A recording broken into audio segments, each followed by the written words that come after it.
ఎందరు గల్గిన అమ్మా ఎందరు వేదికెక్కినను ఎందరు గల్గిన నందమూరి వారి అందమునందు చంద్రుడు అందరి చిత్తముల ఆక్రమించినన్ ఎందరు వేదికెక్కినను ఎందరు గల్గిన నందమూరి వారందమునందు చంద్రుడు అందరి చిత్తముల ఆక్రమించినన్ అందరికంటే ముందుగను అమ్మకు మ్రొక్కగా అందరికంటే ముందుగను అమ్మకు మ్రొక్కగా మా అమ్మకు మ్రొక్కగా నా మనంబదే తొందర సేయుచున్నది ఎందరు వేదికెక్కినను ఎందరు గల్గిన నందమూరి వారి అందమునందు చంద్రుడు అందరి చిత్తముల ఆక్రమించినన్ అందరికంటే ముందుగానే అమ్మకు మ్రొక్కగా మా అమ్మకు మ్రొక్కగా నా మనంబదే తొందర పెట్టుచున్నది ఏదో విడదీయగరాని బంధమై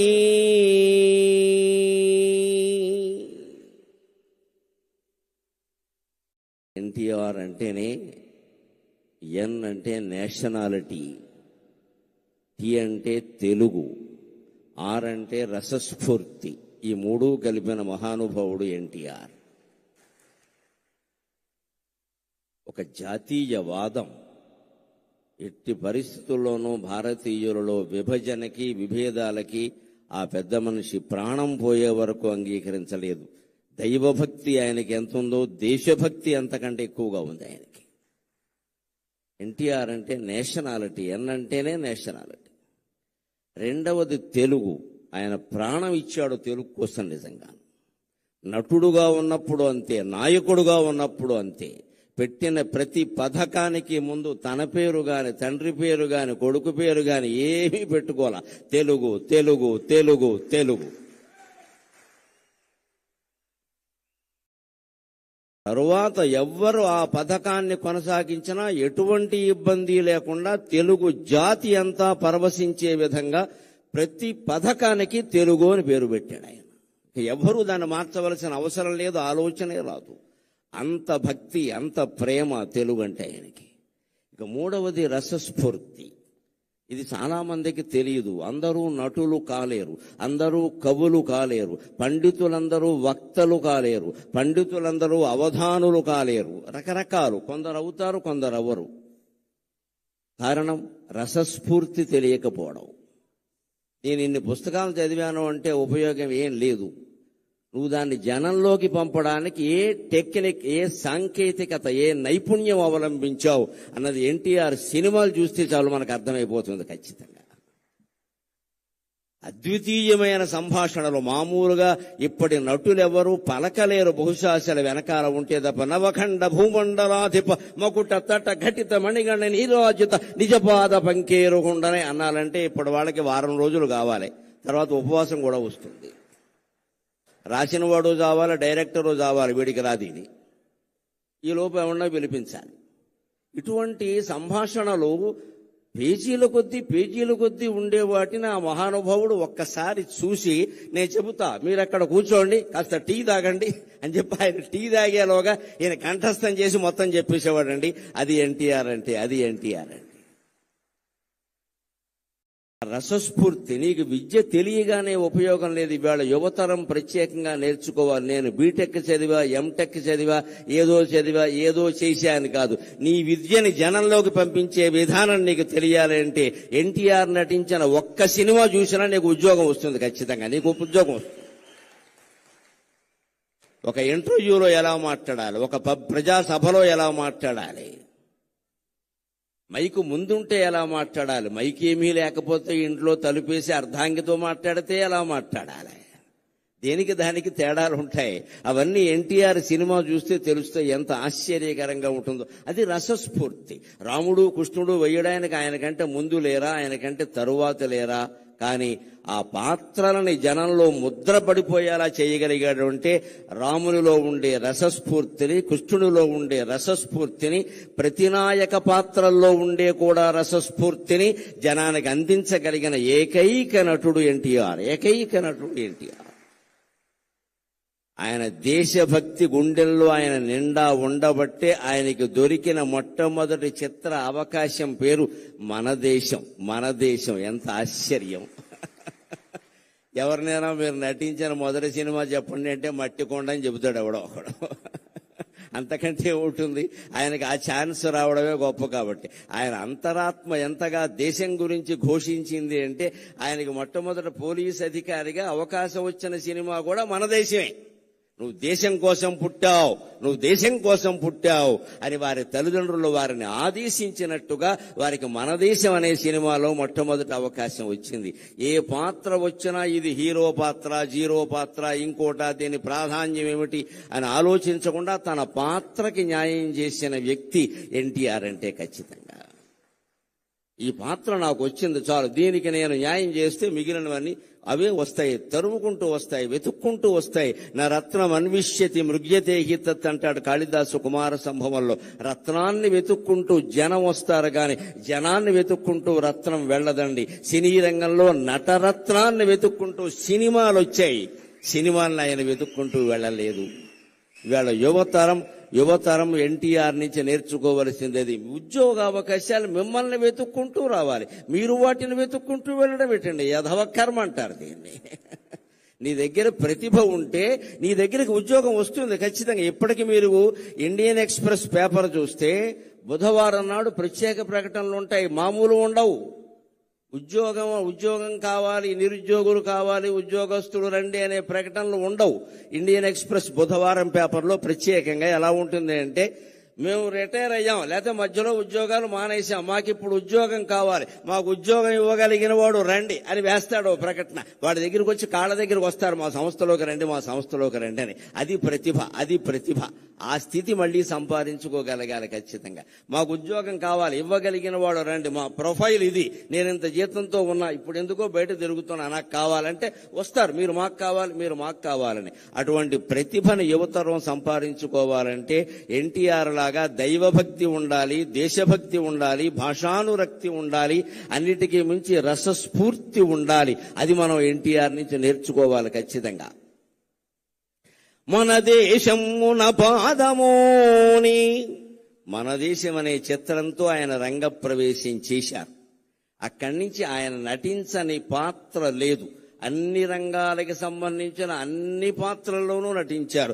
మన దేశమున పాదమోని నట పద్మశ్రీ పురస్కారియై, నట పద్మశ్రీ పురస్కారియై, ఘన పౌరాణిక తత్వ జానపద సంఘశ్రేష్ఠ చారిత్రక ప్రణుతింగాంచిన పాత్రలన్నిటినీ, ఘన పౌరాణిక తత్వ జానపద సంఘశ్రేష్ఠ చారిత్రక ప్రణుతింగాంచిన పాత్రలన్నిటినీ ఔరాయంచు మెప్పించితీవు, ఔరాయంచు మెప్పించితీవు అనఘా అనఘా స్వర్గమునేలు పాత్రగొనినావా, స్వర్గమునేలు పాత్రగొనినావా రమరాయ ప్రభో.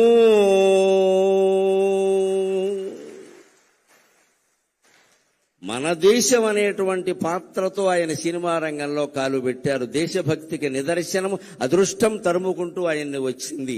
అదృష్ట దేవత, దురదృష్ట దేవత రెండూ ఎప్పుడూ తలుపు తడుతూనే ఉంటాయండి. గ్రహించాలి అందరూ కూడా. రెండూ తలుపు తడుతూనే ఉంటాయి. కాలింగ్ వెళ్ళకి మంచి చెడ్డ తెలీదు, ఎవరు నొక్కినా మోగుతుంది. కానీ అదృష్టానికి దురదృష్టానికి తేడా ఏమిటంటే, అదృష్ట దేవత తలుపు కొడుతుంది, నువ్వు వెంటనే తీయకపోతే వెళ్ళిపోతుంది. శని దేవత ఉంది, తలుపు కొట్టి అక్కడే జుట్టు విరబోసుకుని నూనె రాసుకోకుండా కూర్చుంటుంది. నువ్వు తీసే వరకు కూర్చుంటుంది. అర్ధరాత్రి తీస్తే అర్ధరాత్రి వస్తుంది ఖచ్చితంగా. ఎందుకంటే నిన్ను పట్టుకోవాలని దానికి ఆసక్తి.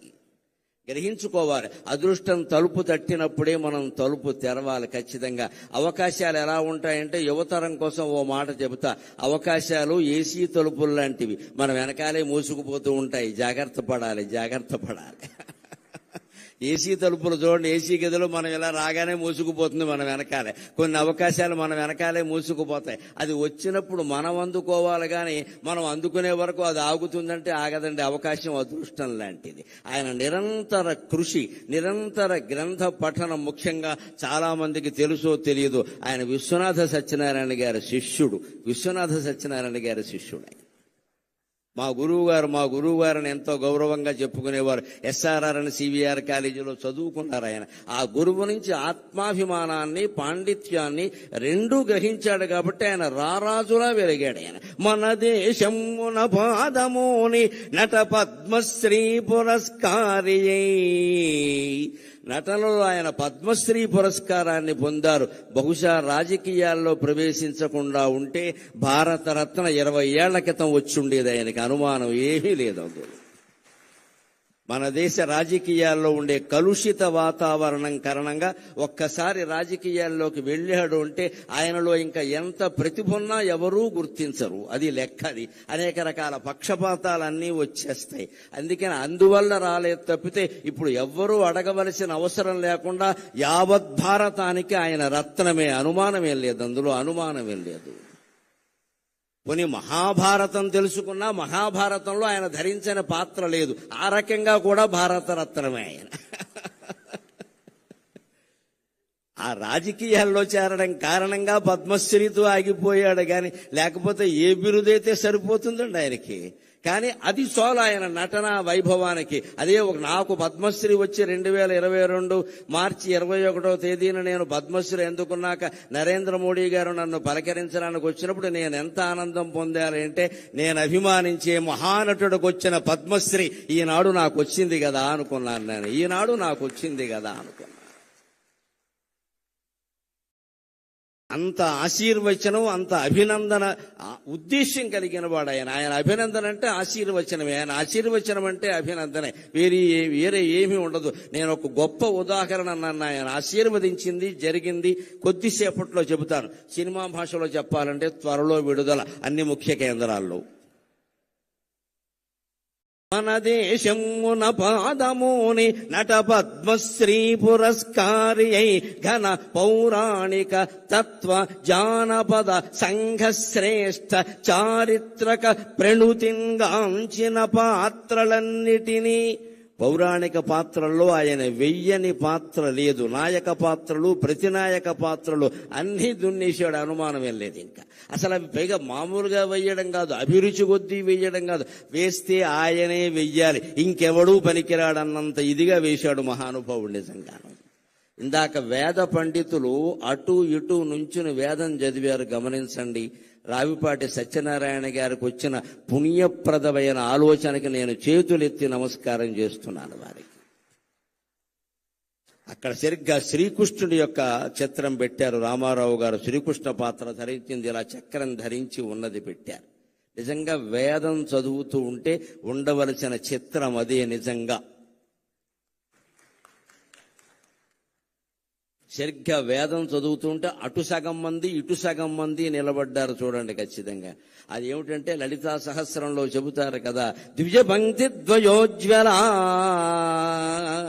ద్విజపంక్తి ద్వయోజ్వల అంటారు. అమ్మవారి యొక్క పళ్ళ వరస 32 పళ్ళు ఏమిటంటే కింద 16 పైన 16 కదా. అలాగ వేదం చదివేటువంటి పండితులు అటు 16 మంది ఇటు 16 మంది నిలబడి వేదం చదివినట్టుగా నీకుండే 32 పళ్ళు ప్రకాశిస్తున్నాయమ్మా అని ద్విజపంక్తి ద్వయోజ్వల అని చెబుతారు లలితా సహస్రంలో. అంతటి దృశ్యాన్ని వేళ పద్మశ్రీ ఎన్టీఆర్ కల్చరల్ అసోసియేషన్ వారు సత్యనారాయణ గారి నాయకత్వంలో మనకు ఎలా చూపించారు అంటే, ఎన్టీఆర్ శ్రీకృష్ణుడిగా కనిపించేలా చేసి అటు ఇటు ద్విజపంక్తి ద్వయోజ్వల అనేటువంటి దృశ్యాన్ని మనకి సాక్షాత్కరింపజేశారు నిజంగా. మన సంస్కృతిని నిలబెట్టుకోవాలంటే ముందు వేద పండితుల్ని పిలవాలి, వేదస్వస్తి చేయించాలి, కనీసం 5-10 నిమిషాలైనా చేయించాలి. సంప్రదాయం తెలిసిన వాడిని కాబట్టి చెబుతున్నా, ఏవైనా అశుభాలు మీ ఇంట్లో జరుగుతాయి జాతకం ప్రకారం అనేటువంటి అనుమానం మీకు ఏదన్నా ఉంటే 4 ఘనపాఠీలను పిలిపించి హాల్లో వేదస్వస్తి చెప్పించండి అమ్మా. అశుభం జరగనే జరగదు, అశుభం జరగనే జరగదు, అన్నీ శుభాలే జరుగుతాయి. వేదం అంత గొప్పది. వేళ దాంతో మనం సభని ప్రారంభించుకున్నాం. ఆ వేదానికి మూలమైన, వేదంతో ప్రారంభమైన శాస్త్రాలు, కావ్యాలు, పురాణాల్లో ఉండే పాత్రలన్నీ అవలోడనం చేసుకుని ఆ మహానుభావుడు పౌరాణిక పాత్రల్లో నటించాడు. తత్వవేత్తల పాత్రలు, పోతులూరి వీరబ్రహ్మేంద్ర స్వామి గారి పాత్ర ఎలా నటించాడు? నా భూతో నా భవిష్యతి, మరొకడు చెయ్యలేడు అన్నట్టుగానే నటించాడు ఆయన. గౌతమ బుద్ధుడు లాంటి పాత్రలన్నీ వేశాడు. రామకృష్ణ పరమ వివేకానందుడు లాంటి పాత్రలన్నీ వేశాడు. అలాగే ఇక జానపదం ఆయన్ని, కాంతారావు గారిని చెప్పుకున్నాకే ఎవరినైనా చెప్పుకోవాలి. ఆ రోజుల్లో మేము అభిమానులుగా ఊరేగే సందర్భాల్లో ఏ మాట వచ్చినా చెక్కడో వదలడో, కదలడో వదలడో, చెక్కడో దొరకడో, ఇదే గొడవ. అన్ని ఆయన సినిమాలే, మా భాష నిండా ఆ సినిమాలే ఖచ్చితంగా. చెక్కడు, దొరకడు, కదలడు, వదలడు, అన్ని గులీబ కావళి కథ, అన్ని ఇంకా మొత్తం జానపద చిత్రాలు, రాజులకు సంబంధించిన చిత్రాలన్నింటిలోనూ ఆయనే మహారాజుగా, సేవకుడు దగ్గర నుంచి మహారాజు వరకు అన్ని పాత్రలు వేశారు. సంఘశ్రేష్ఠ సాంఘిక పాత్రల్లో కూడా తక్కువ తినలేదండి ఆయన. చిరంజీవులలో ఆయన పాత్ర ఎటువంటిది నిజంగా, ఆ గుడ్డివాడుగా నటించడం అనేది మరొకటికి సాధ్యమయ్యే విషయమా? ఉమ్మడి కుటుంబం, తల్లా పెళ్ళామ, కోడలు దిద్దిన కాపురం లాంటి సినిమాలు ఎటువంటివి? ఈవేళ మళ్ళీ యువతరానికి, కొత్తగా పెళ్ళైన వాళ్ళకి తల్లా పెళ్ళామ అనే సినిమా చాలా అవసరం. ఈవేళ మళ్ళీ వస్తే బాగున్న సినిమా అనిపిస్తుంది. కోడలు దిద్దిన కాపురం కూడా చాలా అవసరం. ఈవేళ కోడళ్ళు కాపురాలు దిద్దట్లేదు, కంప్యూటర్లో దిద్దుకుంటున్నారు కూర్చుని ఇక్కడ. అందుకని కోడలు దిద్ది, ఇవాళ ఉమ్మడి కుటుంబాలు లేవు, అన్ని మడి కుటుంబాలు, దడి కుటుంబాలు, విడి కుటుంబాలే. అసలు కుటుంబం ఎక్కడుంది? పోయింది, టొంబం మిగిలింది ఇక్కడ. ఇప్పుడు అర్ధాంగులు తక్కువ, ఆర్డర్ పెట్టేవాళ్ళు ఎక్కువ. నమశివాయ నమశివాయ. అర్ధాంగం ఎందుకంటే ఆర్డర్ పెట్టడానికి, నేను ఆర్డర్ పెట్టుకుంటా, నీకేమో ఆర్డర్ పెట్టమంటా అంతే. మీకు ఇంకా గుంటూరులో కాపురాలు ఏమైనా ఉన్నాయేమో కానీ మాకు హైదరాబాద్లో కాపురాలు లేవు. హైదరాబాద్లో కాపురం చేస్తున్న దంపతులు కాదు, స్విగ్గీ జొమాటో, అది వాళ్లే కాపురం చేస్తారు. స్విగ్గీ భార్య, జొమాటో భర్త, ఇందులో వీళ్ళకి 2 పిల్లలు ఉంటారు. ఒకళ్ళు పొటాటో, ఒకళ్ళు టొమాటో. మగ పిల్లలు కాస్త గట్టిగా ఉంటారు కాబట్టి పొటాటో, ఆడపిల్లలు మెత్తగా ఉంటారు కాబట్టి టొమాటో అంతే. స్విగ్గీ జొమాటోలు కాపురం చేస్తున్నాయి కానీ పిల్లలు ఎవరు కాపురాలు చేయట్లేదని హైదరాబాద్లో ప్రతిరోజు ఆర్డర్ పెట్టడమే. ఆర్డర్ పెట్టడానికి పెళ్లి ఎందుకండి? పని లేక కంప్యూటర్ ఉంటే చాలు ఇక్కడ. అలా తయారైన మన సమాజానికి వేళ రామారావు గారు నటించిన ఉమ్మడి కుటుంబం, తెల్లా పెళ్ళామ, కోడలు దిద్దిన కాపురం, రైతు బిడ్డ లాంటి సినిమాలు మళ్ళీ రావాలండి. మళ్ళీ రీ రిలీజ్ కావాలండి. రైతు బిడ్డ సినిమా ఇప్పుడు మళ్లీ విడుదలైతే ఆయన నాగలి పట్టుకుని భుజం మీద ఉన్న దృశ్యం చూస్తే మళ్లీ గుంటూరు జిల్లా నుంచి అమెరికా వెళ్లిన వాళ్ళందరూ వచ్చి వ్యవసాయం చేస్తారండి. నాకు ఆ నమ్మకం ఉంది ఖచ్చితంగా. మగాడంటే ఎలా ఉండాలరా, మనిషి అంటే ఎలా ఉండాలరా అని చెప్పి అమెరికా వెళ్లిపోయిన వాళ్ళందరూ వచ్చి వ్యవసాయం చేస్తారండి ఖచ్చితంగా. సినిమాల ప్రభావం సామాన్యమైనది కాదండి. సినిమా చాలా పవర్ఫుల్ మీడియా, చాలా శక్తివంతమైన ప్రసార సాధనం. అది దాన్ని ప్రజా సంక్షేమం కోసం, దైవభక్తి పెంచడానికి, దేశభక్తి పెంచడానికి ఉపయోగించుకున్న మహానటుడు ఎన్టీఆర్. ఆయన స్వార్థం కోసం ఆయన నటించలేదు, ప్రజల్లో విలువలు పెరగడానికి నటించారు. అందుకే ఇందాక సత్యనారాయణ గారి ప్రసంగంలో మీరు విన్నారు. వాళ్ళు అసోసియేషన్ పెట్టాక ఆయన్ని పిలిచి సన్మానం చేస్తే, ఏమిటయ్యా అసోసియేషన్, ఊరికే సినిమాలు చూస్తూ కూర్చుంటారా, ప్రజలకు ఏమైనా చేయండి అన్నట్టే. సమాజానికి ఏమైనా చేయండి. నన్ను పొగుడుతారు, ఊరికే నా సినిమాలు చూడడం బోళ్ళు మంది ఉన్నారు చూసేవాళ్ళు, సమాజానికి ఏమైనా చేయండి. ఈ మాట ఎవడంటాడండి? నిస్వార్థంగా ఉన్నవాడు మాత్రమే అనగలగడమ్మా. ఆ తల్లి కడుపు ధన్యం, ఆ తండ్రి జీవితం ధన్యం, ఎన్టీఆర్ పుట్టిన నేల ధన్యం, ఎన్టీఆర్ పీల్చిన గాలి పీలుస్తున్న మనం అందరం ధన్యులం. పౌరాణిక చారిత్రక తత్వ జానపద చారిత్రక సాంఘిక శ్రేష్టమైన పాత్రలు, చారిత్రకమైన పాత్రలు. ఒక కృష్ణదేవరాయల పాత్ర, ఒక చంద్రగుప్తుని పాత్ర ఎవరు నటించగలరండి? ఒక్క ఎన్టీ రామారావు గారు తప్ప. ఇప్పటికీ కృష్ణదేవరాయలంటే ఎలా ఉన్నాడో మనకు తెలియదు. మేమైతే రామారావు గారే కృష్ణదేవరాయలు అనుకుంటాం. మేమంటే అసలు ఇలా మీసం తిప్పుతూ ఉంటే మనవాడరా, తెలుగువాడరా, ఇంక మళ్ళీ అనుమానం ఏమిట్రా, ఇటువంటి మహారాజు ఉంటాడా, ఆంధ్రభోజుడు మళ్ళీ పుట్టాడా అనుకున్నాడు. ఆంధ్రభోజుడు అంటే ఆంధ్ర భోజనం చేసేవాడు కాదు. ఆంధ్రంలో కవులని పండితులని సంస్కృతంలో భోజ మహారాజు ఎలా పోషించాడో ఆంధ్రంలో కవుల్ని పండితుల్ని అలా పోషించేవాడిని ఆంధ్రభోజుడు అంటారు. ఆంధ్ర భోజనం చేస్తే ఆంధ్రభోజుడు అనరు. అలాగా ఎందులో నటించినా ఒక ముద్ర వేసే విధంగా వివేకానందుడు చెప్పినట్టుగా ఎవరైనా ఎన్నేళ్లు బతుకుతారు ఈ ప్రపంచంలో, నీదంటూ ఒక ముద్ర వేసి వెళ్ళు అంటాడు ఆయన. అలాగా ఆయన ముద్ర అనేక రకాలుగా వేసి వెళ్ళిన మహానుభావుడు. ముద్ర కాదు, భద్రమూర్తి ఎన్టీఆర్ అంటే. ఆయన ఇప్పుడు కూడా ఒక పాత్ర ధరిస్తున్నాడు. ఆయన స్థాయికి తగిన పాత్ర ఆయన ధరిస్తాడు. ఎప్పుడు ఇక్కడ మహారాజుగా నటించాడు కదా, అందుకే భగవంతుడు ఆయనకి ఇచ్చిన యోగం ఏమిటంటే, అనగా స్వర్గమునేలు పాత్ర గొనినావా రామరాయ ప్రభో. ఏమయ్యా, ఇన్ని రకాల మహారాజుల పాత్రలు వేశావు కదా, స్వర్గాన్ని పరిపాలించే పాత్ర తీసుకోవయ్యా అని భగవంతుడు దేవేంద్రుడు స్వయంగా పిలిచి రామారావు గారికి స్వర్గం ఇచ్చాడు. అక్కడ ఆయన పరిపాలన చేస్తున్నాడు. ఆయనకి ఏ లోటు జరగడం లేదు. మనం దాని గురించి కంగారు పడక్కల్లా. ఇక్కడ వైవిఎస్ చౌదరి గారిని పక్కన పెట్టుకుని నేను ఒక మాట చెప్పాలి. ఈయన ప్రతి సంవత్సరం మే 28వ తేదీని ప్రముఖ పత్రికలు అన్నట్లు ఫుల్ పేజీ ప్రకటన ఇస్తాడు పూర్తిగా. ఇప్పుడు కాదు, ఒక 30 ఏళ్ళు 40 ఏళ్ళు చాలా ఏళ్లుగా జరుగుతోంది, చూస్తున్నాను. ఆ రోజు నేను మే 27 రాత్రి నిద్రపోతూ తెల్లారితే చౌదరి గారు ప్రకటించిన ఫోటో ఎప్పుడు వస్తుందా అని చూస్తాను. ఎన్టీ రామారావు ఫోటో. అది సరిగ్గా ఇలా బొగ్గమే చేయట్టుకుంటుంది. ఇలా ఉండి ఇలా బొగ్గమే చేయట్టుకుని ఉంటుంది. అసలు ఆ ముక్కుకి ఇవ్వచ్చండి ₹1 కోటి, అనుమానం లేదు అక్కడ.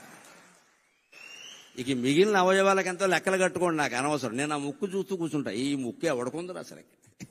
ముక్కు మీద కోపం ఉన్నవాళ్ళు చాలా మంది ఉన్నారు, కానీ ఆ ముక్కు ఎవడుకుంది? కోటేరు లాంటి ముక్కు, కోటేరు లాంటి ముక్కు అని కావ్యాల్లో సినిమా పాటల్లో పూర్వం వారి కోటేరు లాంటి ముక్కు అండి నిజంగా అయింది. ఆ ముక్కు చూసి ఈ ఫోటో ఈయన ఎక్కడ పట్టుకున్నాడని నేను అడిగాను ఒకసారి. నేను ఇప్పుడు రక్త సంబంధం సినిమాలో సావిత్రి చంద్రుని మించు అందములిగించు అంటే ఆ ఫోటో గోడకు దగ్గరించి ఒక 4 సార్లు చూపించారట. మళ్ళీ ఏ సినిమాలోనూ లేదు, ఎప్పుడూ లేదు. దాన్ని పట్టుకుని ఆయన పరిపూర్ణమైన సంతృప్త హృదయంతో ఎప్పుడు నీ సేవలో ప్రభుని ఒకే రకమైన మాట రాసి ప్రతి సంవత్సరం వేస్తారండి. మా ఇద్దరి మధ్య బంధుత్వం అదే ప్రధానంగా, ఆ ఒక్క ఫోటో. ఈ ఫోటో ఎక్కడ దొరికిందండి బాబు? ఇది రాముడి కంటే కృష్ణుడి కంటే అందంగా ఉందన్నా నేను. ఇలా బొగ్గ మీద చేయి పెట్టుకుని ఉంటే అస్సలు అది కాదండి. ఆయన చూసిన వాళ్ళు 16 ఏళ్ల అమ్మాయిలు కూడా ఎన్టీఆర్ వెనకాల పడాల్సిందే. ఆ ముక్కు అంటే అంతే, ఇంకా కోటేరు లాంటి ముక్కు అంటే అంతే. అటువంటి ముక్కున్న మొగుడు దొరికితే ముక్కోటి దేవతలకు మొక్కుకున్నట్టు లెక్క. బండ మొక్కులు బొర్ర మొక్కులు కాదు ఎంతసేపు. ముక్కు అంటే ఎన్టీ రామారావు ముక్కులో ఉండాలి. ఆ ముక్కుకు జాలి ఇంకేం అక్కల. ఆయన నటన నుంచి కదా, ఆయన జీవితం నుంచి కూడా మనం నేర్చుకోవలసింది క్రమశిక్షణ. 3:30 అంటే 3:30. ముఖ్యమంత్రిగా ఉన్నా 3:30, నటుడుగా ఉన్నా 3:30, వాళ్ళ నాన్నగారి దగ్గర వ్యవసాయం చేసినా 3:30, ఎప్పుడైనా 3:30. తండ్రి నుంచి నేర్చుకున్నదే. ఎప్పుడు 3:35కి లేచే అలవాటు ఆయనకి లేదు. గంటిపేట ఆశ్రమంలో ఉన్నా సరే కార్యదర్శులు వణికిపోయేవారు. ఎందుకంటే ఈయన 3:30కి లేస్తాడు, 4:30కి బల్ల దగ్గరికి వచ్చి కూర్చుంటాడు. వెంటనే వాళ్ళు వచ్చి నిలబడాలి అక్కడ, లేకపోతే అయిపోతుంది ఇక్కడ. క్రమశిక్షణ అంటే నాయకుడైన వాడు ముందు తాను కలిగి ఉండి ఇతరులకు చెప్పాలి. బ్రాహ్మీ ముహూర్తంలో లేచాడండి. 4 గంటల నుంచి 5:30 వరకు ఉండే ముహూర్తాన్ని ప్రధానంగా బ్రాహ్మీ ముహూర్తం అంటారు. ఆ ముహూర్తంలో పిల్లలు ఇవాళ యువతరం లేచి మొహం గడుక్కుని కూర్చొని చదువుకుంటే రాని విద్య ఉండదండి. సరస్వతి కటాక్షం కలుగుతుంది ఖచ్చితంగా. 4 నుంచి 5:30 గుర్తుపెట్టుకోండి. రామారావు గారి విజయావకాశాలకి ఒక కారణంగా ఆయన చెప్పారు, నా క్రమశిక్షణ నేను ఈ బ్రాహ్మీ ముహూర్తంలో లేస్తా అని. ఆయన చదివే పుస్తకాలు భగవద్గీత ఇటువంటివన్నీ అప్పుడే చదువుకుని ఆయన చేసే దైవ పూజ ఏదో చేసుకుని 5 గంటలకు ఆయన స్టూడియోలో ఉండేవాడు. చస్తారా అండి హీరోయిన్లు వీళ్ళు రాకపోతే? అక్కడ ఉంటారు, బతుకుతారా ఇంకా అసలు? ఆయన 5ంటికి అక్కడ కూర్చున్నాక ఆయన కూర్చునేవాడు ముందంతే. ఎలాగా ఆయన ఆలస్యంగా వెళ్ళడం, నేను వచ్చే వరకు షూటింగ్ ఆపమండం, నేను సాయంత్రం 4:00కైనా వెళ్ళిపోతానన్న ఈ అహంకారాలు ఎప్పుడూ లేవండి. ఆయన ఖచ్చితంగా క్రమశిక్షణ పాటించేవాడు. అది ఒక్కటి నేర్చుకుంటే యావత్ జాతి ఎన్టీఆర్ కారణంగానే బాగుపడుతుంది, అనుమానం ఏం లేదు అందులో.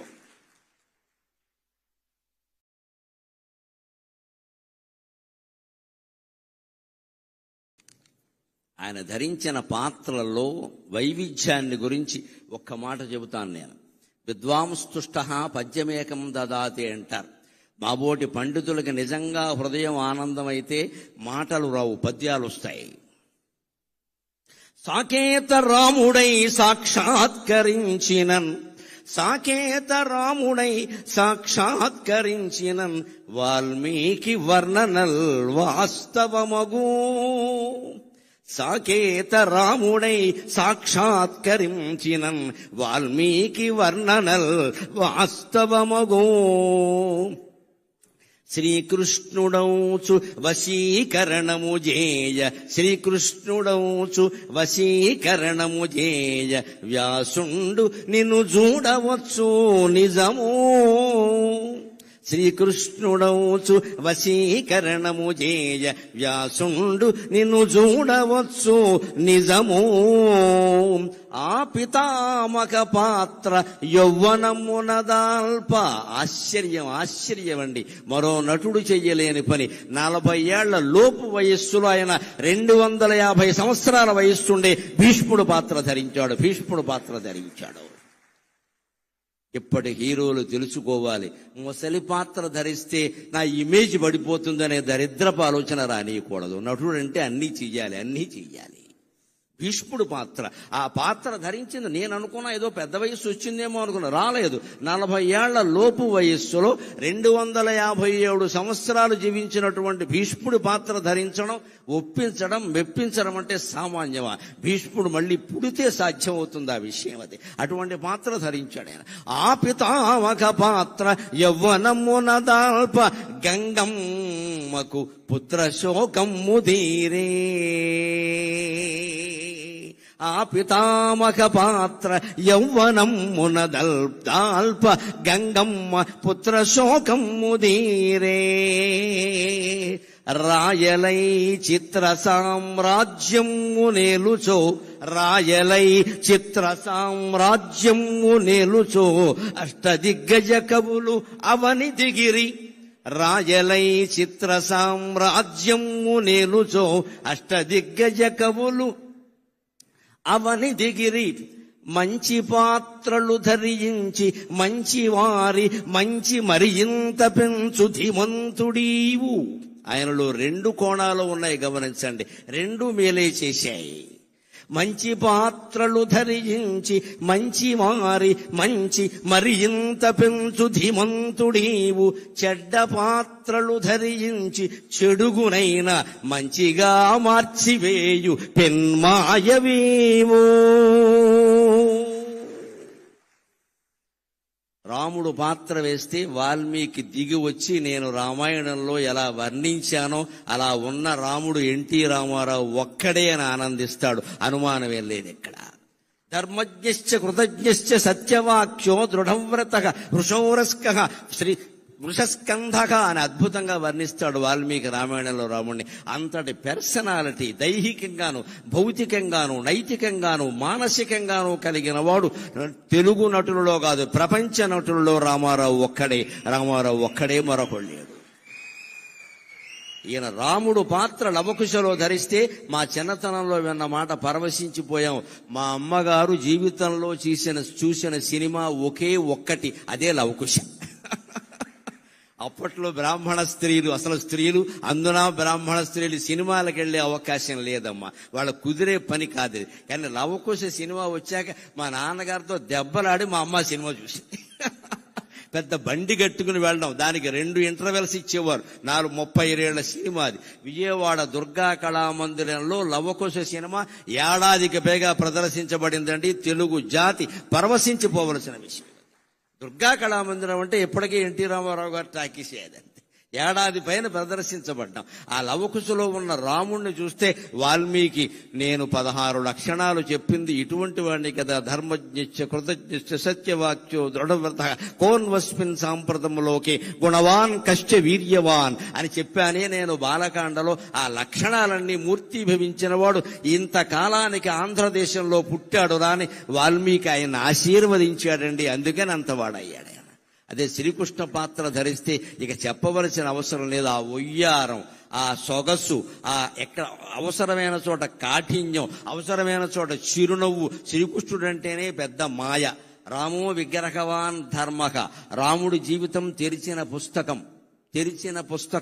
రాముడు అధర్మం చెయ్యడు. మనకి తెలియక మాట్లాడుకుంటాం కానీ రాముడు అధర్మం చెయ్యడు. రాముని జీవిత చరిత్ర అంతా ముక్కుసూటిగా ఉంటుంది. శ్రీకృష్ణుడి ధర్మం కాదు, అలా ఉండదు. లీల, శ్రీకృష్ణ లీల. లీల అంటే అర్థం ఏమిటి? కర్మ అంటే అర్థం ఏమిటి? ఆనందం కోసం చేసేది కర్మ, ఆనందంగా ఉండి చేసేది లీల. అది శ్రీకృష్ణ అవతారం ధర్మం. మనం ప్రతి పని ఆనందం కోసం చేస్తాం కాబట్టి మన కర్మ మనం అనుభవించాలి, మంచి అయినా చెడ్డైనా. తాను స్వయంగానే ఆనందో బ్రహ్మేతి వ్యజానాత్ ఆనందాదేవ కల్విమాని భూతాని జాయంతే ఆనందేన జాతాని జీవంతి ఆనందం ప్రయంజభిషం విశంతీతి అని వేదం చెప్పినట్టుగా ఆనంద స్వరూపుడై ఉండి పరమాత్మ కర్మలు చేస్తాడు. కాబట్టి శ్రీకృష్ణావతారం తర్వాత పరమాత్మ అనుభవించవలసిన కర్మఫలాలు ఏమీ లేవు. ఇది పౌరాణిక రహస్యం. రాముడు చేసినటువంటి కొన్ని పొరపాట్లు, తప్పులు, ఒప్పులు ఏమున్నా వాటిని కృష్ణావతారంలో అనుభవించాల్సి వచ్చింది. కానీ శ్రీకృష్ణ పరమాత్మ చేసింది ఏది అనుభవించాల్సి రాలా. ఎందుకంటే రాముడు నేను మనిషిని ఆత్మానం మానుషం మన్యే రామం దశరథాత్మజం అన్నాడు. నువ్వు దేవుడు అయ్యాను ఋషులు చెప్పినా సరే నాకు అవన్నీ తెలియదండి. నా పేరు రాముడండి, మా నాన్నగారు దశరథుడండి, మా అమ్మ కౌశల్యండి, బళ్ళు అలాగే పేరు రాశారండి అని చెప్పాడు. నేను మనిషిని, నేను మానవుడిగానే పుట్టాను. మానవుడిగా ఉండి ధర్మాన్ని ఎలా గెలిపించాలో ఆ ప్రయత్నం అంతా నేను చేస్తాను. ఓడిపోతే ఓడిపోతానన్నాడు రాముడు. రాముడు ధర్మానికి ప్రత్యేక. శ్రీకృష్ణుడు ధర్మం కాదు, అధర్మం కాదు, లీలకి ప్రత్యేకంగా. అంటే అసలు శ్రీకృష్ణుడు చేసిన పని మంచో చెడ్డో గ్రహించడానికి మన బుర్ర సరిపోదు. దాన్నే లీల అంటారు ఖచ్చితంగా.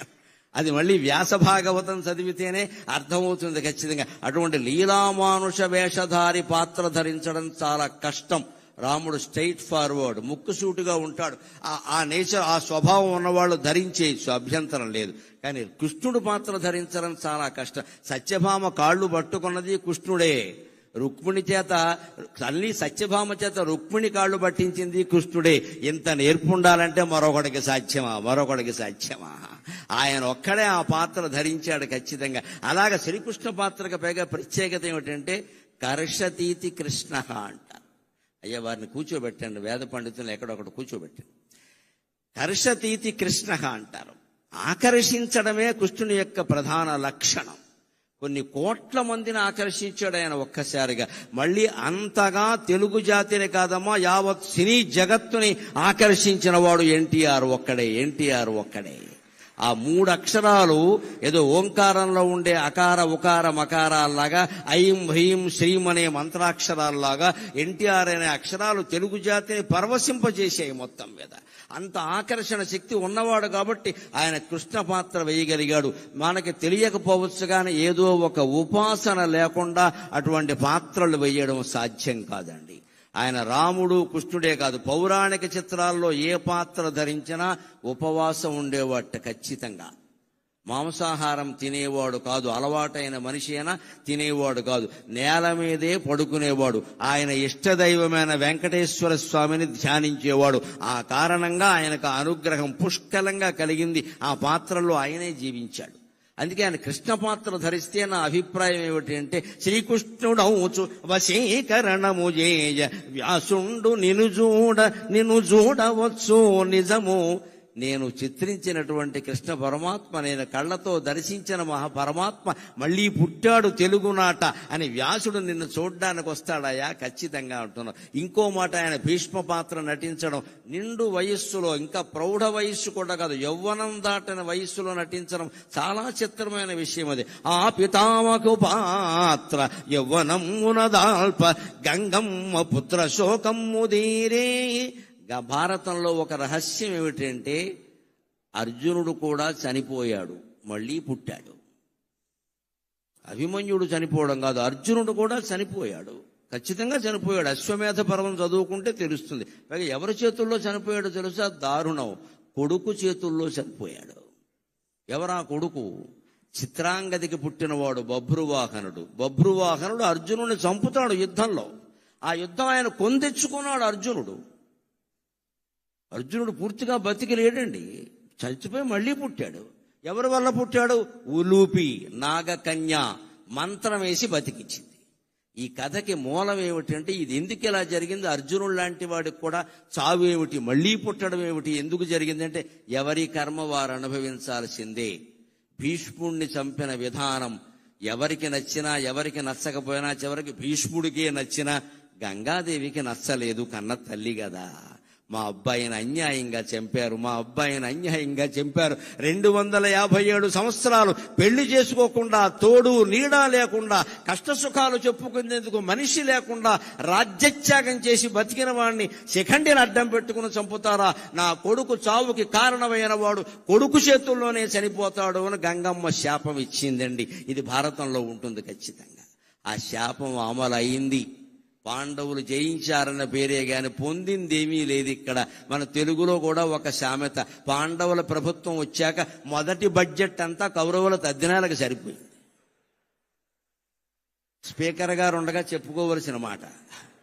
ధర్మరాజు గారి స్థానంలో ఆర్థిక మంత్రి ఎవరున్నారో కానీ వారు ప్రవేశపెట్టిన బడ్జెట్ అంతా కౌరవుల తద్దినాలకు సరిపోయింది. అందుకని తెలుగులో సామెత, పాండవుల సంపాదన అంతా కౌరవుల తద్దినాలకు సరిపోయింది. ఏమి సాధించావు నువ్వు ఇక్కడ? ఊరికే గెలిచామన్న పేరు. కానీ అది కూడా అశ్వమేధ పర్వం వచ్చాక మళ్ళీ అశ్వమేధ యాగం చేద్దామని అర్జునుడు బయలుదేరితే అనేక రాజ్యాలకి పంపిస్తారు. అశ్వమేధం లవకుశలో కూడా ఉంది, తెలుసును కదా, పంపిస్తారు. గుర్రం ముఖం మీద ఒక పలకం ఏర్పాటు చేస్తారు. ఎవరైనా మా సామ్రాజ్యాన్ని అంగీకరించిన వాళ్ళు ఉంటే మా రాజుతో యుద్ధం చేయండి అంటారు.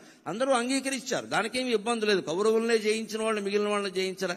బభ్రువాహనుడు పాపం వినయ సంపన్నుడు, ఒక్కొక్కడు కష్టాలు కొని తెచ్చుకుంటాడు. అర్జునుడు అంటే అలా ప్రవర్తించాడు. అక్కడ కర్మ, ఎందుకంటే గంగమ్మ శాపం ఆ బుద్ధి అలా పనిచేసింది, బుద్ధి కర్మానుసారని. ఆయన ఎదురొచ్చాడు, తండ్రిని తెలుసు, చిత్రాంగదకి పుట్టాడు ఆయన. తండ్రిని తెలుసు, నాన్నగారు మీరు వచ్చారు సంతోషం, మీతో నాకు యుద్ధం ఏమిటి, ఇదిగో మంగళహారతి బళ్ళెం పట్టుకుని నేను వచ్చాను, నా రాజ్యమే మీది, మీరు పరిపాలించుకోండి హాయిగా అంటే అర్జునుడు నోట వచ్చిన మాట ఏమరాయ్, క్షత్రియ పుత్రుడివి కాదురా, యుద్ధం చేయకుండా లొంగిపోతున్నావా, నువ్వు నా కుమారుడని చెప్పుకుందుకు నాకు అవమానం ఉందిరా, దా యుద్ధానికి రా అన్నాడు. పని కట్టుకుని తెచ్చుకున్నాడు. వాడు భయంకరమైన యుద్ధం చేశాడు. 2 దెబ్బలతో అర్జునుడు లేచిపోయాడు. అది లెక్క. కాలం కర్మం కలిసి రాకపోతే అర్జునుడైనా ఒకటే, మరెవరైనా ఒకటే ఇక్కడ. అందుకని మన ఇష్టం వచ్చినట్టు మాట్లాడకూడదు. ఎప్పుడు యుద్ధం చేసే సమయాలు వేరు, సంధి చేసే సమయాలు వేరు చేసుకోవాలి. అలా బభ్రువాహనుడి చేతిలో చనిపోవడానికి కారణం గంగమ్మ శాపం. ఆ గంగమ్మ భీష్ముడు చనిపోయినప్పుడు పడిన బాధ మళ్ళీ ఎప్పుడు పోయి ఉంటుంది అంటే ఎన్టీ రామారావు గారు భీష్ముడుగా నటించిన తర్వాత పోయి ఉంటుంది ఖచ్చితంగా. మా అబ్బాయి మళ్ళీ పుట్టాడు, ఎంత అందంగా ఉన్నాడు, మా అబ్బాయి మళ్ళీ పుట్టాడు, తెల్లగడ్డంతో కూడా ఎంత అందంగా ఉన్నాడు మా అబ్బాయి అని గంగాదేవి చాలా సంతోషించి ఉంటుంది. రాయలై చిత్ర సామ్రాజ్యము నేనుచో అష్టదిగ్గజ కవులు అవని దిగరే. ఆయన శ్రీకృష్ణదేవరాయలై మహామంత్రి తిమ్మరసులో గాని, తెనాలి రామకృష్ణ చిత్రంలో గాని అనేక చిత్రాల్లో కృష్ణదేవరాయల పాత్ర ధరించి ఇలా అని ఒక్కసారి ఈ ఎడమ చెయ్యి మీసం మీదకి వెళ్ళింది అంటే తెలుగు జాతి మొత్తం పరవశించిపోయే సన్నివేశం అండి. అది చిత్రాలుగా తయారు చేసి మన ఇళ్లలో పెట్టుకుని మన పిల్లలకి చెప్పాలి, మన జాతి అంటే ఇదిరా, మన జాతి అంటే ఇదిరా, కృష్ణదేవరాయలు పరిపాలించిన భూమిరా ఇది, మరో రకంగా ఉండకూడదురా, మన భాషను మనం కాపాడుకోవాలని చెప్పడానికి వేళ కృష్ణదేవరాయలు లేడు. కానీ ఎన్టీ రామారావు కృష్ణదేవరాయలు వేసిన బొమ్మ మీ ఇంట్లో పెట్టండి, మీ పిల్లలకి చెప్పండి, భాష మిగులుతుంది, భగవంతుడు మిగులుతాడు. అంతటి ప్రేరణ. ఇంకా ఆయన జీవితంలో ఒక వైవిధ్యం ఏమిటంటే, మంచి పాత్రలు ధరించి మంచి వారి మంచి మరి ఇంత పెంచు ధీమంతుడీవు. రాముడు వేసిన, కృష్ణుడు వేసిన, భీముడు పాత్ర వేసిన, భీష్ముడు పాత్ర వేసిన వారిలో ఉండే మంచితనాన్ని మరింత బాగా చూపించారు. ఎప్పుడు శాస్త్రంలో ఒక మాట ఉంటుంది, అర్థవాదం అంటారు. మన పురాణాలన్నీ అర్థవాదం ప్రకారమే ఉంటాయి. అర్థవాదం అంటే ఏమిటంటే ప్రజల చేత ఏ పని చేయించాలో దానికి కాస్త నమ్మకాలు అన్ని జోడించి ఘాటుగా చెప్తారు, నాటుకునేలా చెప్తారు. అది పూర్తిగా నిజం కాదు, అది అర్థవాదం. దాని పేరే అర్థవాదం, సగమే నిజమని. కానీ ఎందుకు చెబుతారు అంటే, ఒకడు దుఃఖపడుతున్నాడు, వాడు దుఃఖం పోవాలి. నువ్వు తత్వజ్ఞానం బోధిస్తే వాడికి ఎక్కదు. కానీ బాబు, ఇక్కడ పట్టాపురంలో సత్యనారాయణ స్వామి గుడి ఉంది, రోజు ఒక 100 సార్లు, ఒక 10 సార్లు ప్రదక్షిణం చేయి, ఒక 40 రోజులు ఖచ్చితంగా చేయి. సత్యనారాయణ స్వామి నీ దుఃఖాన్ని తొలగిస్తాడు అంటే, తొలగించకపోవడం సత్యనారాయణ స్వామి బాధ్యత. కానీ ముందు వీడు మనస్సులో ఉండే బాధ సగం తగ్గిపోతుందండి. అది దాని ప్రయోజనం, అది దాని ప్రయోజనం. ఇది అందరూ అంగీకరించే విషయం. దీన్నే పురాణాల్లో అర్థవాదం అంటారు. అది పూర్తిగా మోక్షాన్ని ఇవ్వదు, జ్ఞానాన్ని ఇవ్వదు, కానీ మనిషి దుఃఖాన్ని ఉపశమింపచేస్తుంది. మనం రోగంతో బాధపడుతున్నప్పుడు మందులు వాడుతున్నా తగ్గకపోవచ్చమ్మా, కానీ ఆత్మీయులైన వారు ఎవరన్నా వచ్చి పలకరిస్తే తగ్గినట్టుగా ఉండట్లా. వాళ్ళు వెడుతుంటే, అత్తయ్య రాక వచ్చావు, కాసేపు కూర్చో, 2 మాటలు మాట్లాడు, నీతో మాట్లాడుతుంటే నాకు తగ్గినట్టుగా ఉంది అని అనిపించట్లేదండి. అదే అర్థవాదం.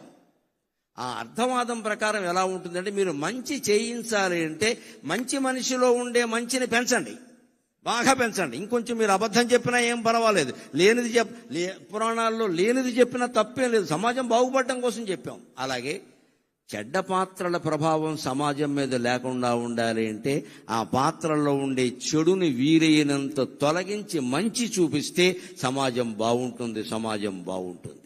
ఇది రామారావు గారి ఉద్దేశం. ఆయన మంచి పాత్రల్లో ఉండే మంచిని పెంచేశాడు. చెడ్డ పాత్రలు ధరించి చెడును కూడా మంచిగా మార్చి పెన్మాయవీవు. మనం ఆయన శ్రీమద్ విరాట పర్వం చూస్తే కీచకుడు కూడా మంచివాడేనా అనిపిస్తుంది. దానవీర సూరకర్ణ చూస్తే కర్ణుడు ఇంత అద్భుతమైన వాడా అనిపిస్తుంది. దుర్యోధనుడు ఇంతకంటే ఇంత గొప్పవాడా అనిపిస్తుంది. వారిలో ఉండే మానవతా కోణాన్ని ప్రత్యేకంగా ప్రదర్శించాడు ఆయన. మొత్తం మీద రామారావు గారి ఉద్దేశం సమాజం బాగుండడం, సమాజం బాగుండడం, సమాజం బాగుండడం. పెంచవలసిన దాన్ని పెంచాలి, నిందించవలసిన దాన్ని నిందించాలి, కొంచెం తీవ్రంగానే చెయ్యాలి దాన్ని. అప్పుడే సమాజం మీద ప్రభావం ఉంటుంది ఖచ్చితంగా.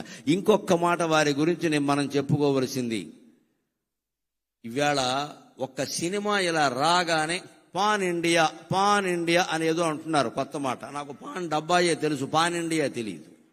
ప్రతి సినిమా పాన్ ఇండియా. మన ప్రాణాలు తీసే సినిమా కూడా పాన్ ఇండియానే.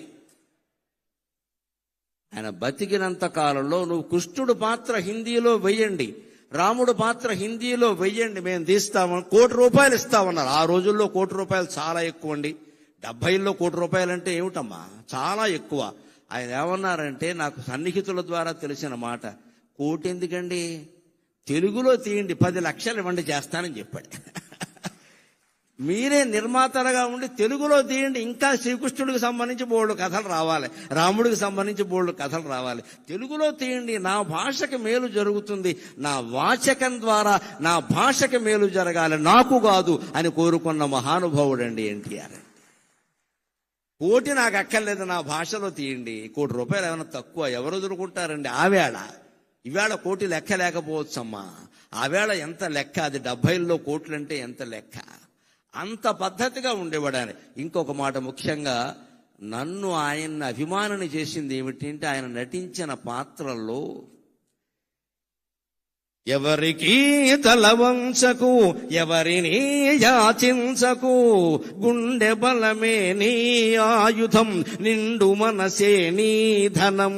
ఎవరికి తలవంచకు, ఎవరిని యాచించకు, జీవితమే ఒక వైకుంఠపాళి, నిజం తెలుసుకో భాయి. జీవితమే ఒక వైకుంఠపాళి, నిజం తెలుసుకో భాయి. ఎగరేసే నిచ్చెనలే కాదు, పడదోసే పాములు ఉంటాయి. చిరునవ్వులతో విషవలయాలను ఛేదించి ముందుకు పోవోయి, ఛేదించి ముందుకు పోవోయి. ఎవరికి తలవంచకు, ఎవరిని యాచించకు. ఇది నన్ను ఆయనకి అభిమానం చేసింది, ఆయనకి అభిమానం చేసింది. ఆ పాట రాసిన వారికి, పాడిన ఘంటసాలకి నేను నమస్కరిస్తే, రామారావు గారికి 2 చేతులు ఎత్తి నమస్కారం చేస్తా. ఆ తెర మీద ఆయన ఎవరికి అని ఇలా అంటుంటే జీవితంలో ఎవడి దగ్గర చెయ్యి చాపద్దు అని ఆ రోజు గరికపాటి నరసింహారావు నిర్ణయించుకున్నాడమ్మా. ఈ రోజుకి నేను అలాగే ఉన్నా, ఈ రోజుకి నేను అలాగే ఉన్నా. నాకు చెయ్యి చాపాల్సిన అవసరం రాకుండా చేసింది కూడా ఆయనే, నిజం చెప్పాలంటే. ఆయన ఆశీర్వచనం గాని అభినందన గాని సామాన్యమైంది కాదండి. చిత్తశుద్ధి కలిగిన మహానుభావుడైన. లోపలోటి పైకోటి మాట్లాడే రకం కాదు. ఎవరితో తగద వచ్చినా సరే ఉన్నదన్నోడు చెప్పేస్తాడంతే లెక్క. నచ్చలేదంటే నచ్చలేదంతే. అటువంటి వాడు ఆశీర్వదిస్తే అవుతుంది ఖచ్చితంగా. నటన చేసేవాళ్ళు ఆశీర్వదిస్తే అవ్వదు. నిజాయితీగా బతికేవాడు ఆశీర్వదిస్తే అవుతుంది ఖచ్చితంగా. నేను ఆయన తెలుగు విశ్వవిద్యాలయం పెట్టినప్పుడు, ఆయన తెలుగు విశ్వవిద్యాలయం స్థాపించినప్పుడు ఆయన ఏం చెప్పారంటే, ఈ విశ్వవిద్యాలయం నా మానస పుత్రిక అన్నారు ఆయన. నా మానస పుత్రిక అన్నారు. 85లో స్థాపన చేశాక 87లో మొట్టమొదటిసారి ఎంఫిల్ బ్యాచ్కి ప్రవేశాలు కల్పించారు. రాష్ట్రం అంతా ఉన్న వాళ్ళందరూ ఎంఫిల్ ప్రవేశ పరీక్ష రాశారు. నేను అప్పటికే 84లో ఎంఏ ఉస్మానియా విశ్వవిద్యాలయం ద్వారా మామూలు ప్రైవేటుగా చదువుకుని నేను ఉత్తీర్ణుణ్ణి అయ్యాను. ఎంఫిల్ ప్రవేశ పరీక్ష పెట్టగా నేను పీహెచ్డీ చేద్దాం, చేస్తే యూనివర్సిటీ ఉద్యోగం ఏదో వస్తుందంటున్నారు. ఈ మామూలు ప్రైవేట్ స్కూల్లో మాస్టర్గా ఏం బతుకుతామని ఓ ప్రయత్నం చేశా. ఏం పెద్దగా ఏం తయారవలా. ఊరికే ఏదో అడుగుతారన్నారు. ఎవరు చెప్పిన వాళ్ళు కూడా ఎవరు లేరు. ప్రత్యేకించి ఏం అడుగుతారు? 4 ప్రశ్నలు ఉంటాయి, 4 పాతికలు 100 అన్నారు ఆయన. మేము వెళ్ళాం, ఊరికే రైల్లో పడుకుని వెళ్ళాను స్లీపర్ కోచ్లో.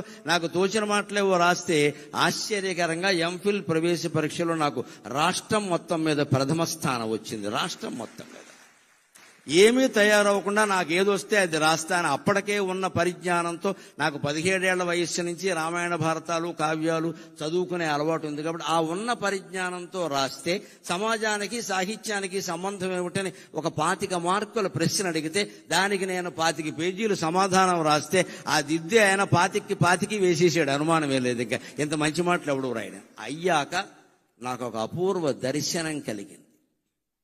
నేను ఆయనకి ఎంత గాఢాభిమానిని అంటే, కోడలు దిద్దిన కాపురం ఆయన 100వ చిత్రం కదండి, 100వ చిత్రం, 200ల చిత్రం. కోడలు దిద్దిన కాపురం 200ల చిత్రం. అప్పటికి నేను చిన్నకురాండి. కానీ నాకు ఎంత పిచ్చి అంటే, మనం ఎన్టీఆర్ అంటే అభిమానం ఇలా ఉంటే అలాగా అని అంతవరకు ఆయన నటించిన 200 చిత్రాలు ఏంటి, అందులో హీరోయిన్లు ఎవరు, దర్శకుడు ఎవరు, సంగీతం ఎవరు, అందులో టీవీ రాజు సంగీతమా కాదా, అదొకటి నాకు కావాలి. ఇప్పుడు ఆయనకి బాగా ఇష్టం టీవీ రాజు అంటే. టీవీ రాజు గారి సంగీతమా కాదా, ఇలా ఒక పట్టిక తయారు చేశా. 200 పెద్ద బాటనీ రికార్డు, సైన్స్ రికార్డు లాగా 200 సినిమాలది. ఇంత చేసిన వాడిని ఎప్పుడైనా ఆయన దొరుకుతాడా? ఆయనకి చూపించి మీకోసం మీ అభిమానంతో నేనంత చేశాను అంటే ఆయన దర్శనం నాకు దొరకలేదు, కానీ అపూర్వంగా దొరికింది. నా ప్రతిభ ప్రదర్శింపబడ్డాక ఆయన పిలిచి నన్ను మెచ్చుకునే అవకాశం వచ్చిందండి. పిలిచి మెచ్చుకునే అవకాశం. ఎంఫిల్లో 87వ సంవత్సరంలో నేను సర్వప్రథమ స్థానం సాధించాక చేకూరు రామారావు గారిని ప్రొఫెసర్ ఉండేవారు. అప్పుడు మహానుభావుడు, ఇప్పుడు కీర్తిశేషుడు. ఆయన ఏమయ్యా గరికపాటి, నీకు తెలియదు, చిన్న కొరాడవి, రాష్ట్రం మొత్తం మీద ఫస్ట్ ప్రైజ్ వచ్చిందయ్యా, తెలుగు విశ్వవిద్యాలయానికి మొదటి బ్యాచ్ మొదటి విద్యార్థి నువ్వే వినాయకుడివి అన్నాడు ఆయన. అని నీకు రామారావు గారిని చూడాలని ఉన్నారు, జీవితంలో అంతకంటే భాగ్యం ఉంటుందా అన్నాను నేను. చూడాలి అయితే వెళ్ళవయా అన్నారు. అక్కడికి వెడితే మన నారాయణ రెడ్డి గారు, దొణప్ప గారు లాంటి మహానుభావులు ఉండగా ఆయన పిలిచి నాకు అడ్మిషన్ సర్టిఫికెట్ చేతిలో పెట్టి, నరసింహారావు గారు, ఆయన గంభీరమైన గ్రాంధిక భాష కదా, నరసింహారావు గారు మీరు ప్రథమ స్థానం సాధించారు ప్రవేశ పరీక్షలో, ఎంఫిల్ పట్టాలో కూడా మీరే ప్రథమ స్థానం సాధించాలి అన్నాడమ్మా ఆయన. ఆ ఆశీర్వచనం ఏడాది తిరగకుండా ఫలించింది. మళ్ళీ తెలుగు విశ్వవిద్యాలయంలో 3 బ్రాంచీలు, హైదరాబాద్, రాజమండ్రి, శ్రీశైలం ఉంటే 3ంట్లోనూ సర్వప్రథమ స్థానాన్ని ఈ జీవుడు సాధించగలిగాడు అంటే ఆ రాముడు దయ. ఈ జీవుడికి ఆ రాముడు ఆశీర్వచనం పుష్కలంగా ఉంది. అంత కృతజ్ఞత నాకు ఉండబట్టే రావిపాటి సత్యనారాయణ గారు నాకు ఎన్టీఆర్ అభిమాన సంఘాల సమావేశం అంటే, నాకంటే మీరెలా అభిమానం అవుతారండి, నేను మొదటే వస్తాను మీ దగ్గరికి అని చెప్పాను. నేను మొదటే వస్తానంటే మీరు పెట్టుకోండి అన్నా నేను. అంతటా ఆశీర్వచనం అలా ఫలించిందండి. మళ్ళీ ఆయనకి ఎంత జ్ఞాపక శక్తి అంటే, నారాయణ రెడ్డి గారు ఉండగా వేదిక మీద 89 సెప్టెంబర్ 6ని ఆయన ముఖ్యమంత్రిగా ఉండగా, నారాయణ రెడ్డి గారు వీసీగా ఉండగా, ఆయన పక్క నుండి నా మెడలో బంగారు పథకం వేస్తూ, నరసింహారావు గారు 1.5 క్రితం మీరు అన్నమాట నిలబెట్టుకున్నారు అన్నాడు ఆయన. 1.5 క్రితమే మీతో అన్నాను నేను, మీరు ప్రథమ స్థానం వస్తారని. ఆ ప్రకారం చేశారు. సంతోషం. అంతటి జ్ఞాపక శక్తి ఆ మహానుభావుడికి. ఆ రకంగా నేను అనేక రకాల ఆయన అభినందనలు కాదు, అనుగ్రహాన్ని పొందగలిగాను నిజం చెప్పాలి అంటే. అలాగ వైకుంఠపాళి మీద పాడినటువంటి పాట అంతేకాదు, కొన్ని కొంటె చిత్రాలు కూడా ఆయనకి నన్ను చాలా బాగా ఆకర్షించాయి. జీవిత చక్రం అని సినిమా వచ్చింది. అందులో వాణిశ్రీ ఆయన. మాకు కొత్త డాన్సులు, అప్పుడు కొంచెం కొత్త వాళ్ళంతా వచ్చారు. మన మహమ్మద్ రఫీ పాటలు, పిబి శ్రీనివాస్ ఇక్కడ పాడడం, ఇవన్నీ ఉండేవి. దాంతో రామారావు గారు స్టైల్ కొంచెం మార్చుకోవాల్సి వచ్చింది. ఎక్కడికక్కడ ఆయన మార్చుకునేవాడు. కాబట్టే నిలబడ్డాడు రంగంలో. ఊరికి అదే పట్టుకుని వేలాడితే ఉండడు ఎవడో ఇక్కడ. అది నేర్చుకోవాలి నిజంగానే. ఆ జీవిత చక్రం సినిమాలో వాణిశ్రీతో కలిసి ఆయన డాన్స్ చేస్తారంటే మామూలు పాట కాదు అది. కళ్ళల్లో కళ్ళు పెట్టి చూడు ఓ లమ్మి, కళ్ళల్లో కళ్ళు పెట్టి చూడు అని ఎగురుతాడండి. తాడేపల్లిగూడెం కృష్ణా బాలాజీ టాకీస్లో ఆ సినిమా చూస్తూ కుర్చీ మీద ఎగిరిన వాళ్ళలో నేను ఒకడిని.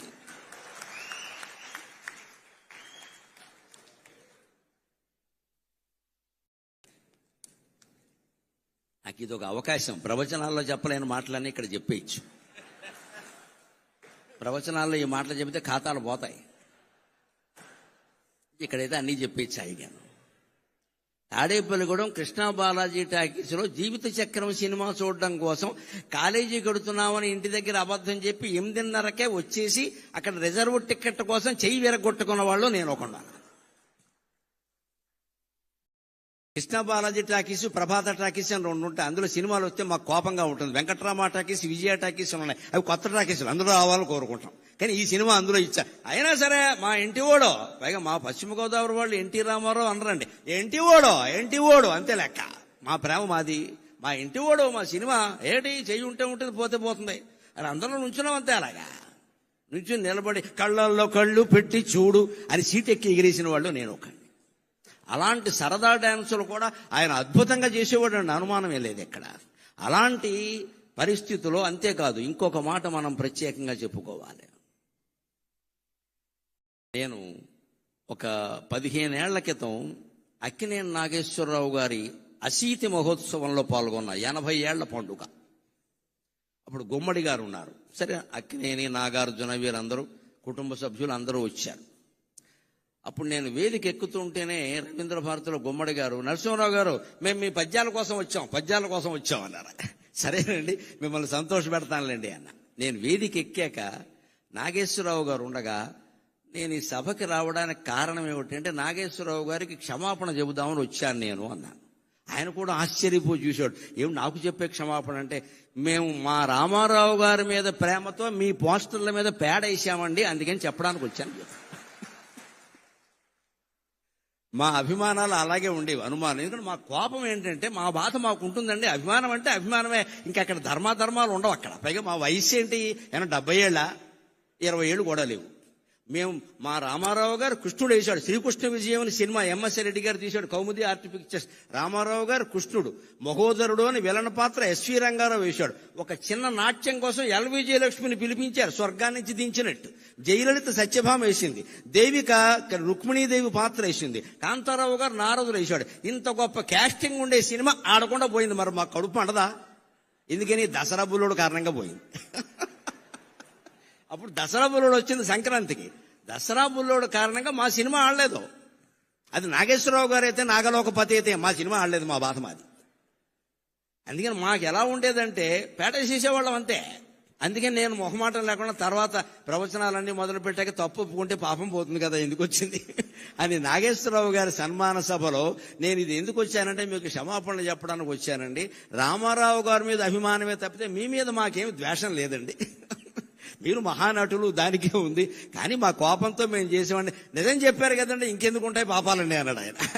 పైగా అప్పుడు ఆయన చెప్పారు, మా అభిమానులు తక్కువ వాళ్ళు ఏం కాదండి, వీళ్ళిద్దరూ కొడుకు తెచ్చారు లోకంలో, మేమిద్దరమే దెబ్బలాడుకోలేదండి, మా అభిమానులు రకరకాలుగా ఉన్నారన్నారు. ఎప్పుడు మహానటుల గురించి మనం ఏదో అనుకుంటాం కానీ ఎన్టీఆర్, ఏఎన్ఆర్ ఎప్పుడు సూర్య చంద్రుల్లాగా తెలుగు సినీ ఆకాశంలో వెలుగుతూనే ఉంటారండి, వెలుగుతూనే ఉంటారు.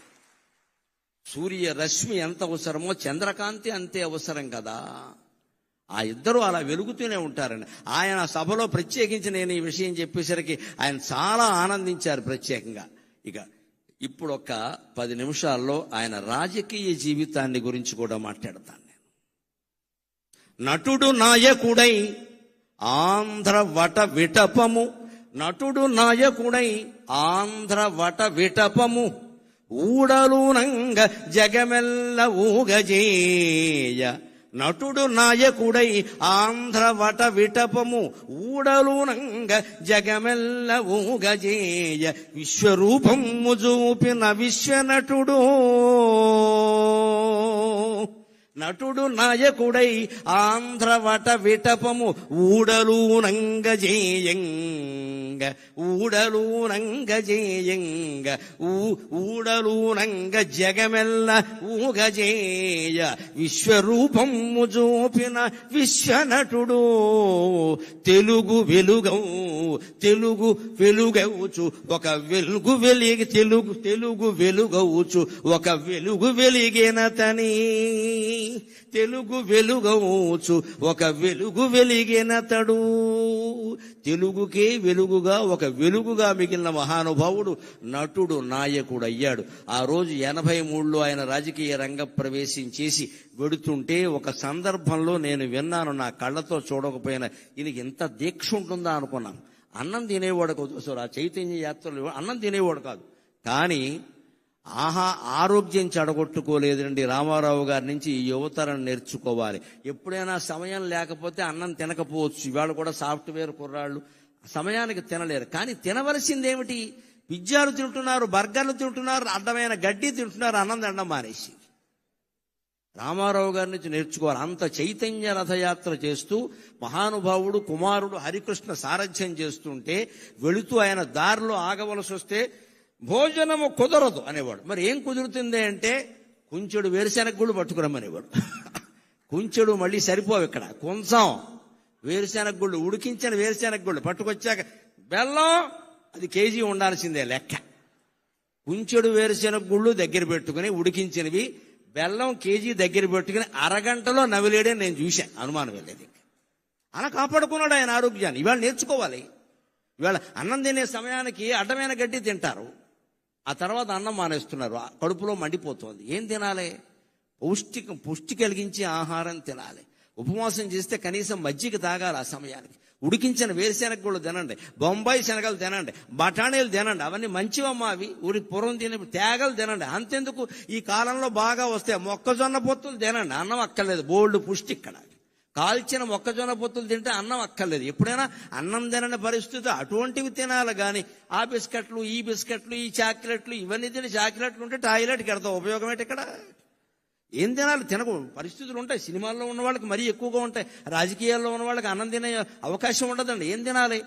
ఆరోగ్యం చెడిపోంది తినాలి. అందులో కూడా ఆయన క్రమశిక్షణ ఏమిటంటే అలా ఉడికించిన వేరుశెనగ గుళ్ళు, బెల్లం లాంటి ఆహారం తినేవాడు తప్ప బయట ఏదో పట్టుకురమ్మని తినేవాడు కాదండి. నియమం అంటే నిష్ఠే, నియమం అంటే నియమమే, నిష్ఠ అంటే నిష్ఠమే. ఆయన నుంచి అది మనం నేర్చుకోవాలి. ఆ రకంగానే రాజకీయ జీవితాన్ని గడిపాడు. ఇంకొక మాట మనం చెప్పుకోవాలి. తెలుగుతనం, తెలుగు జాతి అంటే ఆయనకి ఎంత ఇష్టం అంటే ఆచరించి చూపించాడు. 89 నుంచి 94 వరకు ఆయన ప్రతిపక్షంలో ఉన్నారు. ప్రతిపక్ష నాయకుడుగా ఆయన పాత్ర ఆయన చేశాడు. నేను అసెంబ్లీకి రాను అని మాట్లాడలేదు, వచ్చాడు ఆయన ఖచ్చితంగా. స్పీకర్ గారు ఉండగా చెప్పుకోవలసిన మాట, ఆయన వచ్చాడు. అంత మహానటుడు, అంత మహానాయకుడు ఓడిపోయిన దశలో కూడా అసెంబ్లీకి వచ్చాడు. ఆయన కర్తవ్యం ఆయన నిర్వర్తించి ఇటువంటి వాళ్ళందరినీ నడిపించాడు ఆయన శుభ్రంగా. ఆ దశలో కూడా ఆయన మనోధైర్యాన్ని కోల్పోలేదండి. అంతేకాదు ఆత్మాభిమానాన్ని కోల్పోలేదు, ఆంధ్రాభిమానం కూడా కోల్పోలేదు. 91లో పివి నరసింహారావు గారు నంద్యాలలో పోటీ చేస్తే తెలుగువాడు ప్రధానమంత్రి అవుతున్నాడు, మేం పోటీ పెట్టాం అన్నాడమ్మా, అన్నాడమ్మా, అన్నాడమ్మా, అన్నాడమ్మా, అన్నా అన్నా అన్నాడమ్మా, అన్నాడమ్మా. మరొక మొగాడు ఉన్నాడా? మరో మనిషి ఉన్నాడా? ఎంత స్వార్థం ఇవాళ రాజకీయాల్లో, ఎంత స్వార్థం. సానుభూతి చూపించవలసిన చోట కూడా పోటీలు పెట్టేస్తున్నారే. ఆయన శుభ్రంగా ఆయన నిలబడితే పివి నరసింహారావు గారి పరిస్థితి వేరుగా ఉండేది. చాలా కష్టం నెగ్గడం అది. అందులో సానుభూతి ఉంది ప్రజలకి. ఈయన పట్ల చాలా సానుభూతి ఉంది. ఈయన ఓడిపోయాడని ఏమవుతాడో తెలియదు. కానీ తెలుగువాడు ఇంతకాలానికి ప్రధానమంత్రి అవుతున్నాడు, నేను అడ్డుపడను, మా తెలుగుదేశం పార్టీ తరఫున పోటీ లేదు అని ప్రకటిస్తే నంద్యాలలో ఎప్పటికీ చెరిగిపోని మెజార్టీ వచ్చింది పివి నరసింహారావుకి. ఎన్టీ రామారావు దయ వల్ల వచ్చింది. ఎన్టీ రామారావు దయ వల్ల వచ్చింది. ఔదార్యం అంటే అది. ఔదార్యం అంటే అది. ఆయన సంచలనాలు చేశాడు, సరదాలు చేశాడు. సంచలనాలు చేశాడు, సరదాలు చేశాడు. రాజకీయాల్లో ఉండగా నిజంగా కార్టూనిస్టులందరికీ రోజు మ్యాటర్ దొరికింది అంటే ఎన్టీ రామారావు దయ్యానండి. ఏదో ఓ చలోక్తి విసిరేవాడు, ఏదో పని చేసేవాడు. అందులో ఆవేశమో ఆవేదనో ఏదో ఉండేది. దాని మీద వీళ్ళు జోక్ వేసుకునేవాళ్ళు. ఆయన దగ్గరికి వెళ్ళి ఎవరన్నా చూస్తే పోన్లేవయా వేసుకొని ఈ విధానికి వాడు బతుకుతాడు, లేకపోతే వాడు కార్టూన్ ఎవడో చూస్తాడనేవాడు తప్ప కక్షలు తీసుకునే, మీడియా మీద కక్ష తీసుకునే ప్రయత్నం రామారావు చేయలేదండి ఎప్పుడు కూడా. దాన్ని చాలా తేలిగ్గా, చాలా ఎన్ని కార్టూన్లు రామారావు గారి మీద వచ్చిన వ్యంగ్యమైన కార్టూన్లు మరి ఏ నాయకుడి మీద రాలేదండి. ఈనాడు శ్రీధర స్వతంత్రించి ఎంత సరదాగా వేసేవాడు, అవన్నీ సరదాగానే తీసుకున్నాడు ఆయన. అంతేకాదు ఇంకొక మాట చెప్పుకుని మనం సెలవు తీసుకుందాం. ఒక ప్రాంతీయ పార్టీ నాయకుడై ఉండి ఆంధ్రప్రదేశ్ అనే ఒకే ఒక రాష్ట్రానికి కొంతకాలం మాత్రమే ముఖ్యమంత్రిగా ఉండి నేషనల్ ఫ్రంట్ ఏర్పాటు చేసి కన్యాకుమారి నుంచి కాశ్మీర్ వరకు భారతదేశాన్ని ఏకం చేసి ప్రతిపక్షాల కూటమిని ఏర్పాటు చేసిన మహానుభావుడైన. సామాన్యమైన విషయం కాదు నేషనల్ ఫ్రంట్. పైగా ఇప్పుడు ప్రతిపక్షాలు కలుపుతున్న వాళ్ళు కూడా సాధించలేని విజయం ఆయన సాధించారు. అయ్యన్న పాత్రుడు గారికి నాకంటే బాగా తెలుసు ఈ విషయాలని. బీజేపీ కమ్యూనిస్టులు ఎప్పుడైనా కలుస్తారండి? అసలు సాధ్యమేనా అది? ఎవరైనా కలుస్తారు కానీ బీజేపీ కమ్యూనిస్టులు కలుస్తారా? ఉప్పు నిప్పులా ఉంటారు కదా, అటువంటి వాళ్ళందరినీ దేశం నాశనం అవుతోంది, మీరు కలవాలి, మీరు కలవాలి. ఇటు అద్వానీ వాజ్పేయిల్ని అటు కమ్యూనిస్టు నాయకుల్ని ఒప్పించి వీపీ సింగ్ ప్రభుత్వానికి మద్దతు సేకరించిన మహానుభావుడైన నిజం చెప్పాలంటే. అంటే ఎక్కడ ఇటువంటిది ఎవరు చేయగలుగుతారండి? లోపల నాకు పదవీకాంక్ష లేదు అన్నవాడు చేయగలుగుతాడు. నాకే కావాలి అంటే 30 మంది ఎంపీలను పెట్టి కూడా ప్రధానమంత్రులు అయిన వాళ్ళు ఉన్నారు. మనకు అనవసరం ఇప్పుడు చెప్పుకోవడం. కానీ ఆయనకి ఎంపీలు ఉన్నా సరే కాదు, అదొక నేషనల్ పార్టీ, వాళ్ళు అవనేంటి, మనం సహకారం చేద్దాం, దానికే ఉంది అని సహకరించిన మహానుభావుడు. చివరిగా మళ్ళీ పద్యంలోనే ఆయనకి నివాళి సమర్పించి నేను సెలవు తీసుకుంటాను.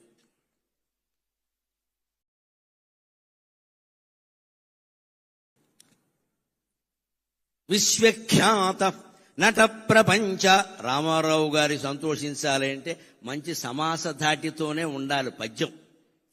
తేలికైన మాటలతో చెబితే ఏమయ్యా గరికిపాటి ఇలాంటి పద్యం చెప్పేవాడు రాత్రి కల్లోకి వస్తాడు ఆయన. అందుకని మంచి సమాస ధాటితోనే ఉండాలి పద్యం ఖచ్చితంగా. విశ్వఖ్యాత నట ప్రపంచ విభవావేశ స్వభావ ప్రభావ అశ్వోద్ధూత సమస్త చిత్ర పరిషత్ హరాగ్రహారం మగున్.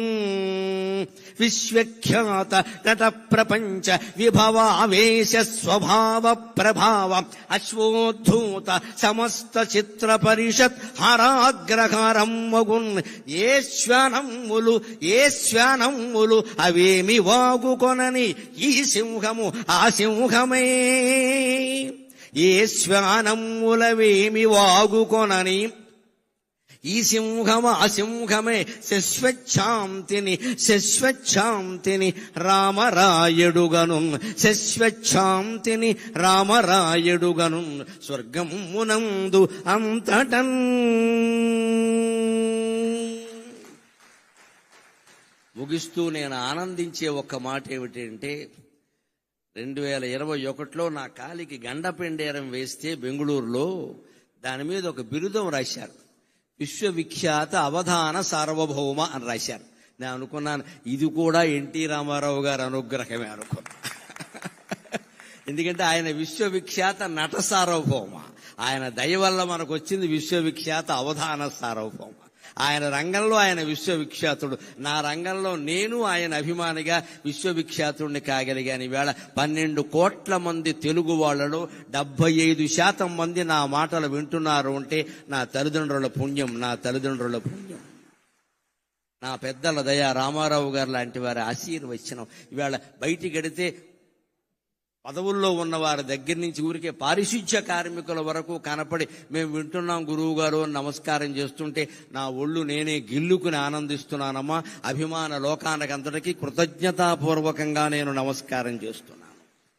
నచ్చిన జాలు మీకు వదనంబులు విచ్చిన జాలు, నచ్చిన జాలు మీకు వదనంబులు విచ్చిన జాలు, సాహితీ సచ్చరితంబు బాడుటకు జన్మములెత్తెదా వెనవేలు. నచ్చిన జాలు మీకు వదనంబులు విచ్చిన జాలు, సాహితీ సచ్చరితంబు బాడుటకు జన్మములెత్తెదా వెనవేలు. ఏమిచ్చిన ఈయకున్న మనసిచ్చిన జాలును, ఏమిచ్చిన ఈయకున్న మనసిచ్చిన జాలును. భారతీ కృపన్ పచ్చగనుండు, భారతీ కృపన్ పచ్చగనుండు. ఇంక సెలవా, ఇంక సెలవా, ఇలువాకిలి చూచుకోవలెన్. స్వస్తి.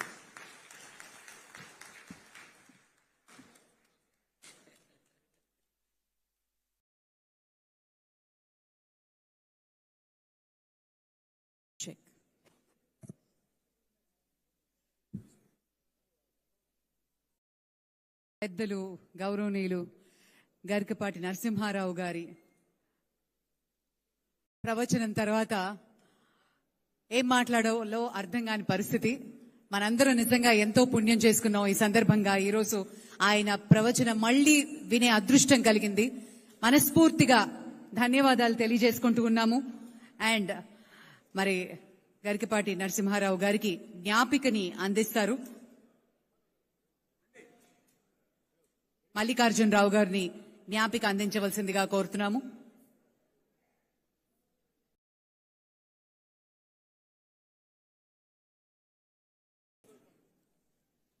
శాలువతో మరియు మెమెంటో తోటి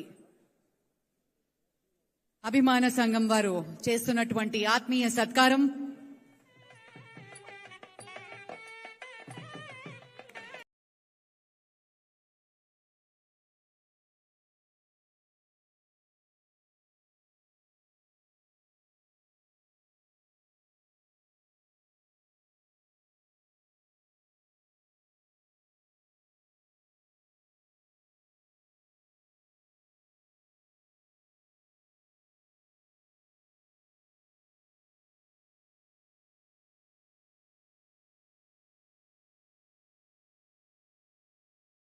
వరూధం వద్భో భాగం భాగం వద్భో వరూధం వరూధం వద్భో భాగం వద్భో భాగం భాగం వద్భో వద్భో భాగమోషధీరోషధీర్ భాగం వద్భో భాగమోషధీరోషధీర్ భాగమో ప్రప్రౌషధీర్భాగం భాగమోషధీ ప్రౌషధీ. చౌదరి గారికి రామకృష్ణ గారు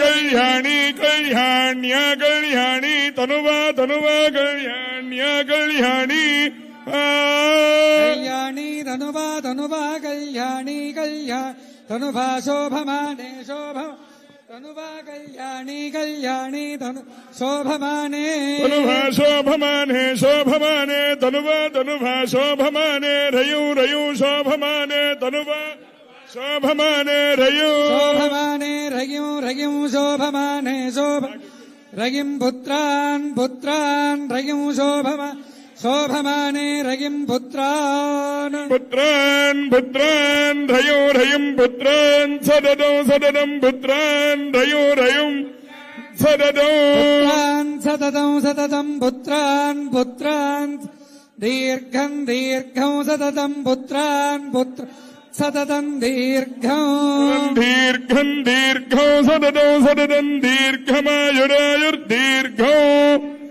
దీర్ఘమాయు దీర్ఘమాయురాయుర్దీర్ఘం దీర్ఘమాయు. పాలయసి పాలయసి అయ్యం పాలయసి ధర్మం ధర్మం పాలయసి పాలయసి ధర్మం పాలయసి ధర్మం ధర్మం పాలయసి పాలయసి ధర్మం ధర్మం పాలయసి పాలయసి ధర్మం ధర్మం ద్వంద్వం ధర్మం ధర్మం ద్వంధృత్యా ధృత్యాత్వం ధర్మం ధర్మం ద్వంధృత్యా ధృత్యా ధృత్యాత్వం ధృత్యా ధృత్యాత్ ధృత్యా ధృత్యా చ నిగమేన నిగమేన చ నిగమేన చ నిగమేన నిగమేన చ సవై వై సవై రాఘవ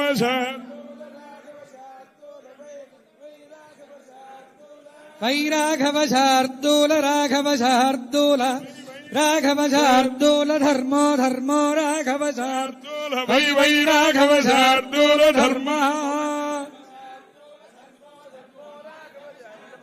రాఘవ శార్దూల ధర్మస్త్వాన్ త్వాన్ ధర్మో రాఘవ శార్దూల ధర్మస్త్వాన్ ధర్మస్వాన్ వాన్ ధర్మో ధర్మస్వామభ్యభి ధర్మో ధర్మస్వామభి